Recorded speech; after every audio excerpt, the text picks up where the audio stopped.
Hello everyone, welcome to Science Bubble. So बेटा, आज हम करने वाले हैं अपना next chapter, like that is our environment chapter की। आज हम बेटा वन मार्कर क्वेश्चंस के बारे में ज्यादा डिस्कस करेंगे। देखो, चैप्टर है बहुत छोटा चैप्टर है, ठीक है। तो यहाँ से ना लगभग वन मार्कर क्वेश्चन और केस बेस्ड स्टडी जो क्वेश्चंस होते हैं, ठीक है, वो क्वेश्चंस ज्यादा आने के चांसेस रहते हैं। यहाँ पे जो केस बेस्ड स्टडी, जो केस स्टडी वाले क्वेश्चंस होते हैं, केस बेस्ड स्टडी, वो क्वेश्चंस यहाँ से ज्यादा आने के चांसेस होते हैं। वन मार्कर क्वेश्चंस ज्यादा आएंगे, लाइक 2 to 3 मार्क्स में जो क्वेश्चन देने होते हैं वो डायरेक्टली क्या होता है कि वन मार्कर क्वेश्चन यहीं से दे देते हैं, ठीक है। तो आपको एमसीक्यू में ज्यादा क्वेश्चन यहाँ से दिखने वाले हैं। तो एमसीक्यू के सारे क्वेश्चन आज हम यहाँ पे डिस्कस करेंगे। असर्शन रीजन के कुछ क्वेश्चंस के बारे में डिस्कस करेंगे इसी चैप्टर के, ठीक है। Very easy chapter, let's start the first question. Like which of the following is a biodegradable waste, ठीक है। देखो, आपने जब चैप्टर स्टडी किया था बेटा, तो चैप्टर में जो मेनली जो टॉपिक्स आए थे वो स्टार्टिंग में था कि इकोसिस्टम के बारे में था, है ना। इकोसिस्टम क्या होता है, ये एक इंटरेक्शन होती है, किसके बीच में होती है इंटरेक्शन बेटा, बायोटिक कंपोनेंट्स और एक बायोटिक कंपोनेंट्स के बीच में एक इंटरेक्शन होती है ना। उसके बाद अगर मैं बात करता हूँ तो आपने इसमें फूड चेन के बारे में पढ़ा होगा, food chain and food web क्या होते हैं, ठीक है। और इसमें आपने पढ़ा होगा बेटा कि ओजोन लेयर के बारे में पढ़ा होगा। और लास्ट में आपने पढ़ा होगा कि जो डिप्लेशन, यानी ये जो है ओजोन लेयर डिप्लेट है, वो कैसे होता है ना। ओजोन लेयर के बारे में, डिप्लेशन के बारे में पढ़ा होगा, ठीक है। क्लोरोफ्लोरोकार्बन के बारे में पढ़ा होगा। लास्ट में पढ़ा होगा कि मैनेजिंग द गार्बेज, ठीक है। जो गार्बेज है उसको मैनेजिंग कैसे करना है, ठीक है, मैनेजिंग द गार्बेज। अब उसमें क्या है कि गार्बेज मैनेजिंग में लाइक दो टाइप का वेस्ट हो जाता है आपका। एक तो क्या होता है कि लाइक बायोडिग्रेडेबल वेस्ट, एक होता है नॉन बायोडिग्रेडेबल वेस्ट, ठीक है। तो बायोडिग्रेडेबल वेस्ट बेटा वो होता है जो कि क्या होता है कि बायो यानी बायो ऑर्गेनिज्म से कुछ ऐसा वेस्ट जो बायो इनऑर्गेनिज्म, ठीक है, जो बायो ऑर्गेनिज्म होते हैं, ठीक है, बायो ऑर्गेनिज्म से उसको डिग्रेड किया जा सके, है ना। यानी जो बायो कैटलिस्ट, जो एंजाइम्स होते हैं, वो अगर वो किसी वेस्ट को डिग्रेड कर सकते हैं, ठीक है, यानी जिसका डिकम्पोजिशन पॉसिबल है, that is known as the biodegradable waste. Non biodegradable यानी जिसका डिग्रेड होता है वो नॉन बायोलॉजिकल प्रोसेस होता है, यानी बायोलॉजी एंजाइम्स की हेल्प से उसको डिग्रेड नहीं किया जा सकता, ठीक है। जैसे प्लास्टिक होती है ना, प्लास्टिक बेटा देखो डिकम्पोज नहीं होती, उसको कितने भी टाइम तक मिट्टी में भी ब्री करके रख दिया जाए, दबा के रख दिया जाए, तो वो उसका डिकम्पोजिशन नहीं होता, ठीक है। तो वो क्या होगा, नॉन बायोडिग्रेडेबल वेस्ट होगा। So which of the following is a biodegradable. अगर मैं फर्स्ट क्वेश्चन की बात करूं, देखो बेटा यहाँ पे प्लास्टिक है, या सिल्वर है, ये आयरन है, तो इनका तो डिकम्पोजिशन पॉसिबल नहीं है, ठीक है, बाय द बायोलॉजिकल एंजाइम्स है, कैटलिस्ट, ठीक है। तो इसमें क्या होगा कि जो लेदर बेल्ट है, देखो लेदर बेल्ट यानी लेदर जो प्योर लेदर है, वो किसी न किसी की एनिमल की स्किन से ही मिलके बनेगा, है ना। किसी न किसी एनिमल की स्किन से बनता है, तो वो क्या स्किन का एक लिविंग थिंग है, ठीक है।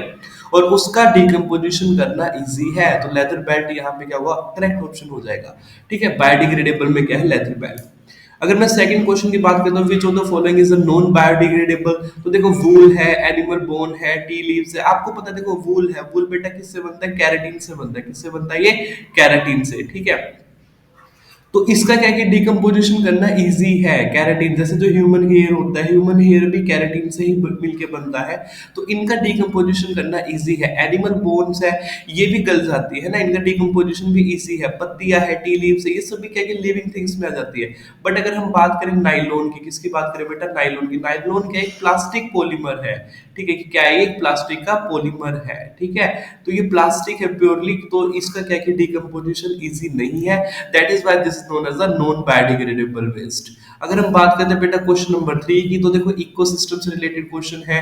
आपको पता है कि इकोसिस्टम में क्या होता है कि सबसे पहले क्या होता है कि कुछ बायोटिक कंपोनेंट्स, एक बायोटिक कंपोनेंट्स, उसमें पूछ रहा है कि जो हार्बिवोर्स होते हैं, है ना, वो कौन सा लेवल होता है उनके अंदर। देखो जो फर्स्ट लेवल है, लाइक जैसे एक प्रोड्यूसर होगा, ठीक है। प्रोड्यूसर्स में क्या होगा, जैसे क्या कि आपको एक ग्रीन प्लांट है, वो इंक्लूड हो गया प्रोड्यूसर्स में, प्लांट वगैरह, ठीक है।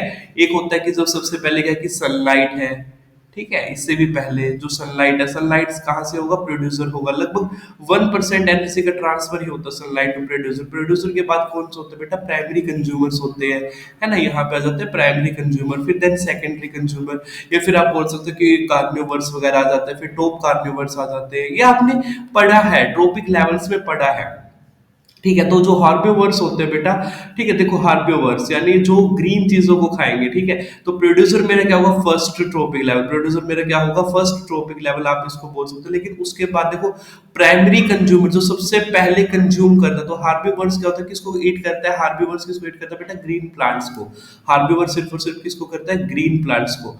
ठीक है, तो ये क्या बन गया बेटा, प्राइमरी कंज्यूमर बन गया। अगर हार्बिवर्स को कौन ईट करता है, कार्निवोर्स करते हैं ना। हार्बिवर्स को कौन ईट करता है, कार्निवोर्स अगर ईट करते हैं तो कार्निवोर्स में किस में आ जाएंगे बेटा, सेकेंडरी कंज्यूमर में आ जाएंगे। ठीक है, तो इसका बी ऑप्शन करेक्ट हो जाएगा। अगर मैं बात करता हूँ क्वेश्चन नंबर 4 की, तो क्वेश्चन नंबर 4 में क्या है कि trophic level and an ecosystem represent क्या, जो ट्रोपिक लेवल लाइक जैसे ये ट्रोपिक लेवल है, सनलाइट है, देन प्रोड्यूसर है, ठीक है, उसके बाद क्या है कि प्राइमरी कंज्यूमर है, ठीक है, तो मतलब है कि एनर्जी लेवल को शो करते हैं। ट्रोपिक लेवल क्या शो करते हैं बेटा, एनर्जी लेवल, ठीक है, एनर्जी का लेवल क्या है। ठीक है, उसके बाद क्या है कि क्वेश्चन नंबर 5 है, food chain comprising bird, green plant, fish and man. ठीक है, देखो जो सबसे पहले क्या होगा बेटा, ग्रीन प्लांट बना हुआ है ना, ग्रीन प्लांट्स है।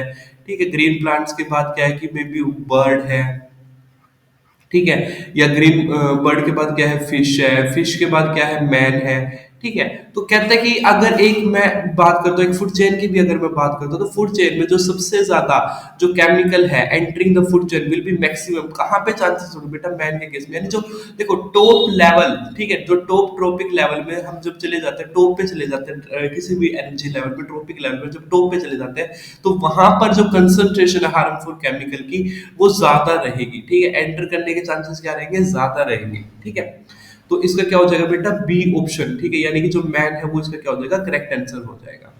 उसके बाद क्या कि first link in any food chain is usually green plants, जो फर्स्ट लिंक होता है किसी भी फूड चेन में वो मेनली ग्रीन प्लांट्स होते हैं, यानी प्रोड्यूसर होता है सबसे पहले क्या होता है बेटा, प्रोड्यूसर। ठीक है, उसके बाद क्या होता है, प्राइमरी कंज्यूमर होते हैं, फिर देन सेकेंडरी कंज्यूमर होता है। ठीक है, तो कहता है कि ऐसा क्यों है, because they alone have the capacity, सिर्फ क्योंकि जो प्रोड्यूसर होते हैं, जो फूड चेन में जो ग्रीन प्लांट्स होते हैं, वो सिर्फ उन्हीं की टेंडेंसी होती है कि वो खाना बना सकते हैं खुद से। ठीक है, to synthesize the food using the sunlight. ठीक है, तो जो फूड चेन में क्या होता है, जो हमारे पास प्रोड्यूसर होते हैं उनको क्या बोला जाता है बेटा, producer. That's why first link in any food chain is usually a green plants. ठीक है, वो जनरली क्या होते हैं, ग्रीन प्लांट्स होते हैं। तो ऑप्शन सी इसका करेक्ट आंसर हो जाएगा। अगर मैं क्वेश्चन नंबर 7 की बात करता हूँ, which of the following statement about food chain and energy flow through ecosystem is false, इनमें से कौन सी स्टेटमेंट है अबाउट फूड चेन या energy flow through the ecosystem वो क्या है, गलत है। कौन सी स्टेटमेंट फॉल्स है, तो बेटा देखो फूड वेब इंक्लूड्स, हम फर्स्ट स्टेटमेंट रीड करते हैं, फूड वेब इंक्लूड करता है टू और मोर फूड चेन, बिल्कुल ठीक बात है ये। ठीक है, जो एक फूड वेब होता है वो एक या एक से ज्यादा, दो या दो से ज्यादा फूड चेन का एक कॉम्बिनेशन होता है ना। उसके बाद क्या कि all organism that are not producer are consumer, मतलब जितने भी ऑर्गेनिज्म है जो खाना प्रोड्यूस नहीं कर सकते, इसका मतलब वो क्या है, उनको हम कंज्यूमर बोलते हैं। अ सिंगल ऑर्गेनिज्म, ठीक है, सेकंड लाइन में बिल्कुल ठीक है, a single organism can feed eight several trophic level, बिल्कुल बात ठीक है कि एक ही ऑर्गेनिज्म को डिफरेंट ट्रोपिक लेवल पे फीड किया जा सकता है, यानी एक ऑर्गेनिज्म को एक से ज्यादा ऑर्गेनिज्म भी किल कर सकते हैं। उसके बाद क्या कि डी है, detritivores feed at a trophic level except the producer level, ये बिल्कुल बेटा रॉन्ग स्टेटमेंट हो जाएगी यहाँ पे। अगर मैं ई स्टेटमेंट की बात करूँ, the lower the trophic level eight which an organism feed the more energy available, यानी देखो सबसे जो लो लेवल पे जो एनर्जी का लेवल है वो क्या होता है, सबसे ज्यादा होता है। जैसे आप एनर्जी लेवल या फिर उसमें ट्रोपिक लेवल में अपर जाते रहोगे, ठीक है, प्रोड्यूसर के बाद लाइक प्राइमरी कंज्यूमर, देन आपने देखा होगा ये ना लेवल छोटे होते जाते हैं, इसका मतलब है कि एनर्जी लेवल कम हो रहा है। ठीक है, तो सबसे नीचे क्या होगा कि एनर्जी का लेवल क्या होगा, सबसे ज्यादा होता है, सबसे नीचे एनर्जी का लेवल क्या होता है, सबसे ज्यादा। ठीक है, तो ऑप्शन डी इसका रॉन्ग स्टेटमेंट, अदरवाइज सारे के सारे ऑप्शन है वो क्या है, ठीक है। ठीक है, उसके बाद क्या है कि एट्थ क्वेश्चन है कि which of the following is a logical sequence of food chain, इनमें से कौन सी एक सीक्वेंस है, लॉजिकल है, फूड चेन की जो सीक्वेंस है वो लॉजिकल सीक्वेंस, यानी एक करेक्ट फूड चेन कौन सी है। ठीक है, देखो सबसे पहले क्या होगा, प्रोड्यूसर होगा, प्रोड्यूसर के बाद क्या होगा, कंज्यूमर, कंज्यूमर के बाद क्या होगा, डीकंपोजर। ठीक है, ये आपको पता है, तो ऑप्शन ए बिल्कुल यहाँ पे करेक्ट है। आपको पता है लास्ट में क्या होगा, डीकंपोजर होगा, यानी जो कंज्यूमर भी किल हो जाते हैं, कंज्यूमर किल होने के बाद डीकंपोजर क्या करते हैं, क्लीनिंग का काम करते हैं ना, एनवायरमेंट को क्लीन करने का काम करते हैं डीकंपोजर, तो डीकंपोजर हमेशा लास्ट में होते हैं। उसके बाद क्वेश्चन नंबर 9 है, like which of the following is an autotroph, इनमें से कौन सा एक ऑटोट्रोप है जो अपना खाना खुद से बना सकता है। लोयन अपना खाना खुद से नहीं बनाता बेटा, इंसेक्ट अपना खाना खुद से नहीं बनाता, मशरूम मशरूम भी अपना खाना खुद से नहीं बनाता, ठीक है। मशरूम में भी क्या होता है, ऑर्गेनिज्म होता है, ठीक है। जो बायो ऑर्गेनिज्म होते हैं ना, जो छोटे छोटे बायो ऑर्गेनिज्म होते हैं, ठीक है, उनसे जो मिट्टी में, जो सोयल में जो छोटे छोटे बायो ऑर्गेनिज्म होते हैं, उनसे वो अपना खाना फीड करता है, ठीक है। जो ट्री होता है, ट्री अपना खाना खुद बना लेता है, पेड़ अपना खाना खुद बनाते हैं, तो ट्री आर ऑटोट्रॉफ्स, ठीक है। क्वेश्चन नंबर अगर मैं 10 की बात करता हूँ कि किसी भी गार्डन इकोसिस्टम में, आप गार्डन में गए हो, ठीक है, आपने देखा कि which of the following are producer, तो वहां पे प्रोड्यूसर कौन है बेटा, ग्रास, ठीक है। ग्रास क्या है, प्रोड्यूसर है, सिंपल क्वेश्चन। क्वेश्चन नंबर 11 की मैं बात करता हूँ, which one of the following is an artificial ecosystem, एक आर्टिफिशियल इकोसिस्टम कौन सा है, इनमें से एक आर्टिफिशियल इकोसिस्टम कौन सा है। आर्टिफिशियल, देखो इकोसिस्टम भी दो टाइप का हो सकता है, वन में बी नेचुरल, एक होता है नेचुरल जो नेचर ने बनाया है, एक हो सकता है आर्टिफिशियल जो हम बना सकते हैं अपना इकोसिस्टम। तो क्रोफिल्ड, ठीक है, जो किसान जो खेती करता है वो क्या होता है बेटा, एक आर्टिफिशियल इकोसिस्टम होता है। फॉरेस्ट नेचर बनाता है, लेक भी नेचर ने बनाए हैं, पॉन्ड भी नेचर ने बनाए हैं। तो बेसिकली ये जो चीजें होते हैं वो नेचुरल इकोसिस्टम में इंक्लूड होते हैं। क्रोफिल्ड जो होते हैं वो सबसे ज्यादा आर्टिफिशियल इकोसिस्टम का एग्जाम्पल है।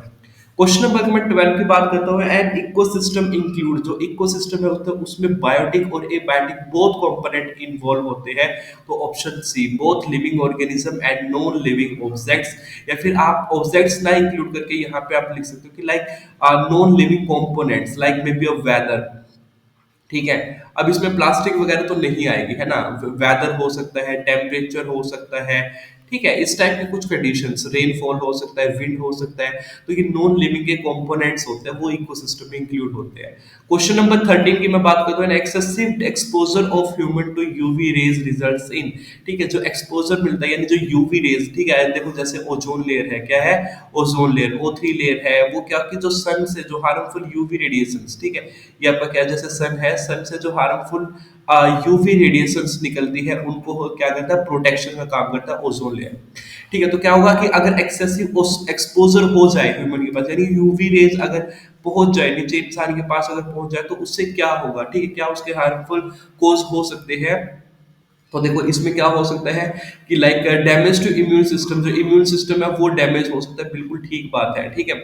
उसके बाद कहता हूँ कि डैमेज टू लंग्स, ठीक है, लंग्स में भी डैमेज होता है। Then skin cancer, skin cancer सबसे ज्यादा होता है, ठीक है। उसके बाद देखो फर्स्ट और थर्ड तो इसमें बहुत ज्यादा करेक्ट है ना, फर्स्ट और थर्ड क्या है, बहुत ज्यादा करेक्ट है। तो फर्स्ट ऑप्शन देखो, एक तो ए में है और एक सी में है, ठीक है। उसके बाद अगर मैं बात करता हूँ कि थर्ड ऑप्शन बेटा देखो एक सी में ही है ओनली।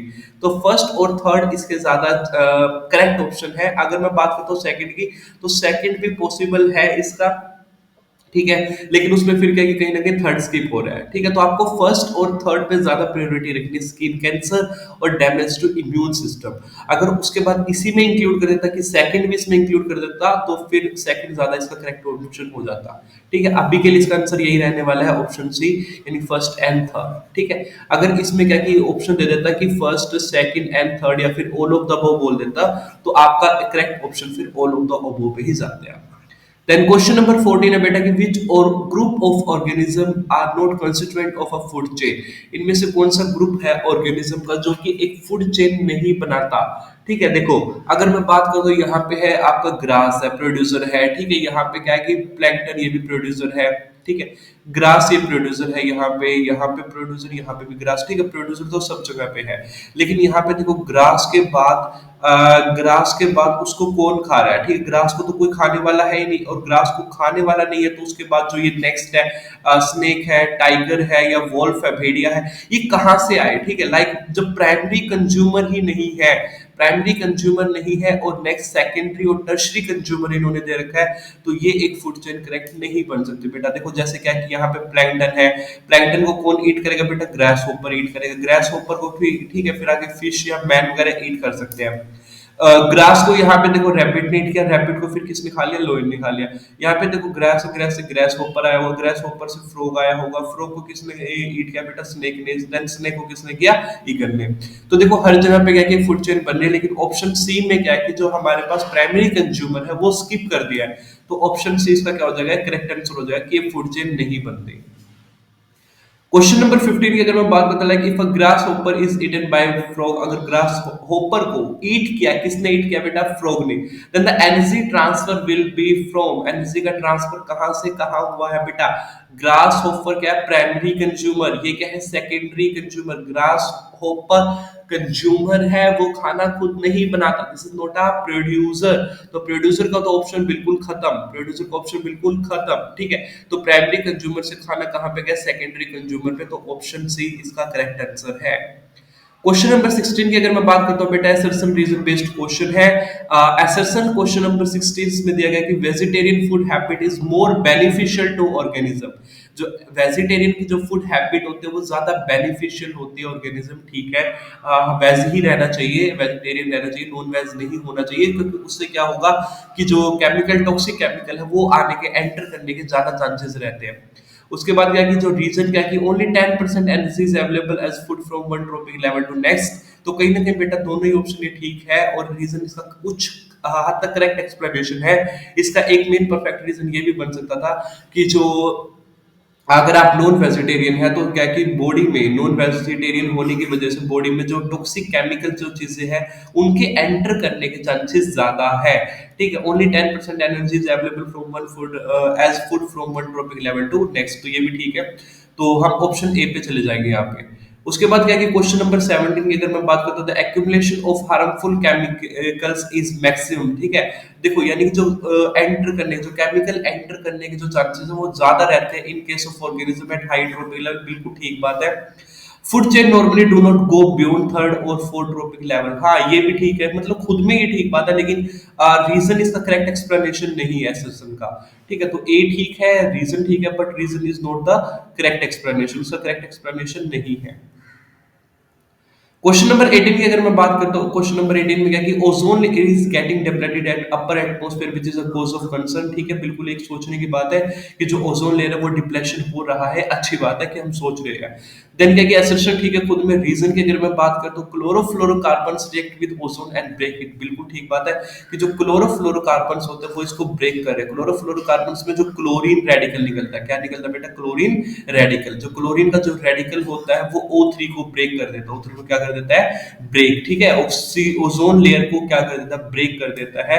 वो इसको ब्रेक करके ऑक्सीजन का radical plus of oxygen O2 बना लेता है, ठीक है। तो O3 अगर ब्रेक हो जाएगा तो वो एक क्या है? कंसर्न है, which is a cause of concern. यानी जो हार्मफुल यूवी रेडिएशंस है वो फिर डायरेक्ट एंटर करेगी एटमॉस्फेयर से हमारे अर्थ पे, ठीक है। डायरेक्ट हमारी ह्यूमन बॉडी से डायरेक्ट एक्सपोजर कर सकती है वो। क्वेश्चन नंबर 19 की मैं बात करता हूँ, autotrophs can produce food its own, बिल्कुल ठीक है, अच्छी बात है, ठीक है। ऑटोट्रोफ्स है कि खुद से खाना बनाते हैं, ठीक है, बना ही सकते हैं। Green plant can absorb 1% energy of the sunlight that fall on the leaves, ठीक है। ये अपने आप में खुद से एक ठीक बात है, लेकिन रीजन असर्शन का करेक्ट एक्सप्लेनेशन यहाँ फिर से नहीं है। Autotrophs can produce food its own because they contain chlorophyll, है ना, वो क्लोरोफिल पिगमेंट कंटेन करते हैं, इस वजह से वो अपना खाना सनलाइट की हेल्प से खुद से बना लेते हैं, ठीक है।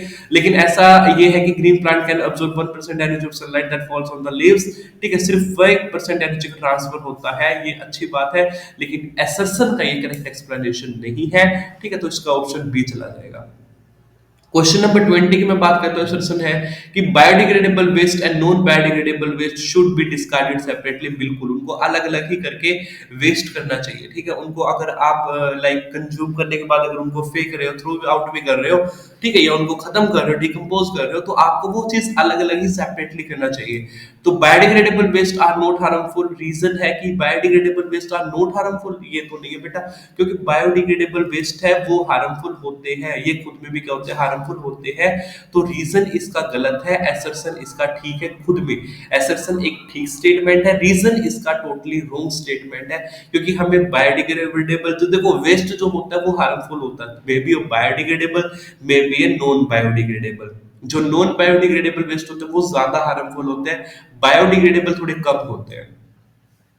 क्वेश्चन नंबर 21 की मैं बात करता हूँ, food chain comprise of frog है, स्नेक है, ग्रास है, grass hopper the organism eight third trophic level. देखो फर्स्ट पे कौन है बेटा? ग्रास। ग्रास के बाद कौन है? Grass hopper. ग्रास होपर के बाद कौन है? फ्रॉग, ठीक है। देन कौन है? स्नेक, ठीक है। तो थर्ड ट्रॉपिक लेवल पे कौन है बेटा? फ्रॉग, ठीक है। क्वेश्चन नंबर 22 है, इन एन इकोसिस्टम, किसी भी इकोसिस्टम में various organism are linked forming interaction, such a condition is termed as known as the food web. ठीक है, यानी जो फूड चेन का जो इंटरलिंकिंग है, एक इंटरकनेक्शन है, उसको हम क्या बोलते हैं, फूड वेब बोलते हैं। क्वेश्चन नंबर 23 की मैं बात करता हूँ, ultraviolet radiation from sunlight cause a reaction which produce O3। ठीक है, आपको पता है कि जो बेटा ऑक्सीजन होता है, ऑक्सीजन O प्लस O में ब्रेक डाउन होता है in the presence of ultraviolet radiation, then this oxygen combine with O2 and it will form O3। ठीक है, तो अल्ट्रावायलेट रेडिएशंस होती है जो सनलाइट से निकलती है, कोज अ रिएक्शन, एक रिएक्शन प्रोड्यूस होती है, जिससे क्या प्रोड्यूस होता है, लास्ट में ओजोन हमारे पास बन जाती है। क्वेश्चन नंबर 24 की मैं बात करता हूँ, burning of waste substance usually at high temperature over 1000 degree Celsius to convert them into ashes is called incineration. एक प्रोसेस का नेम है जहां पे क्या कि जो वेस्टेज होते हैं, may be a non biodegradable waste, may be biodegradable waste, उसको जब आप डिकम्पोज कर देते हो the temperature greater than 1000 degree Celsius, तो उस प्रोसेस को हम बोलते हैं incineration. Then the question number 25, animal dung is a biodegradable waste. ठीक है, बिल्कुल इजी क्वेश्चन है कि जो एनिमल का जो डंग होता है उसको हम क्या बोलते हैं बेटा, बायोडिग्रेडेबल वेस्ट बोलते हैं। तो यहाँ पे आपको बेटा क्वेश्चन 25 क्वेश्चन हो चुके हैं। ठीक है, इसकी सीरीज और भी रहने वाली है इसी वीडियो की, मैं कम से कम क्या कि इसके 90 या 80 टू 90 क्वेश्चंस हम इस चैप्टर से रिलेटेड करने वाले हैं, and I am damn sure कि सीबीएसई में इससे एक बाहर एक क्वेश्चन भी नहीं जाएगा। इन क्वेश्चंस के बावजूद क्या कि अगर आपने सारे क्वेश्चन कर लिए तो फाइनल एग्जाम में भी एक क्वेश्चन भी इनसे बाहर नहीं रहने वाला है, मोर देन इनफ हो जाएगा ये क्वेश्चंस। ठीक है।